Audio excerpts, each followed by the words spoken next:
Alors un jour, un matin, un énarque, à qui on demandait de faire des économies, s'est réveillé et s'est exclamé « Mais c'est évident, pour diminuer les dépenses de santé, il suffit de baisser le nombre de médecins. » Alors à la fin des années 70, on formait chaque année 8500 médecins, et puis 3500 au début des années 2000. Alors certes, on est remonté, mais c'est loin d'être suffisant.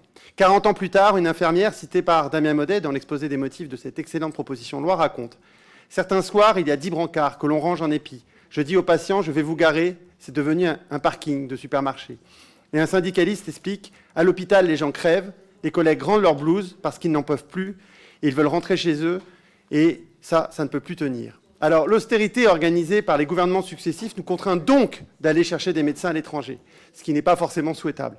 Mais le comble de cette fable contemporaine, c'est que le racisme, et par racisme, tout est fait pour compliquer la tâche des médecins étrangers.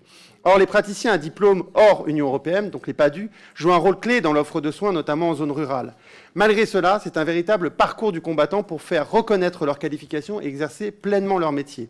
Ils doivent d'abord réussir l'épreuve de vérification des connaissances, puis effectuer un parcours de consolidation des compétences de 2 ans, alors même qu'ils exercent déjà depuis plusieurs années en France.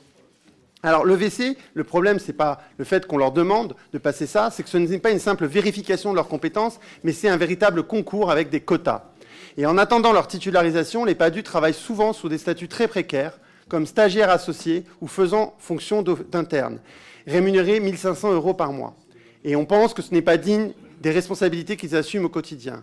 Alors aujourd'hui, beaucoup de ces médecins étrangers envisagent de partir. C'est un vrai risque pour notre système de santé, car ils représentent près de 16% des médecins en activité. Alors nous devons mettre fin à leur précarité administrative et financière, et c'est la raison pour laquelle nous voterons pour cette proposition de loi.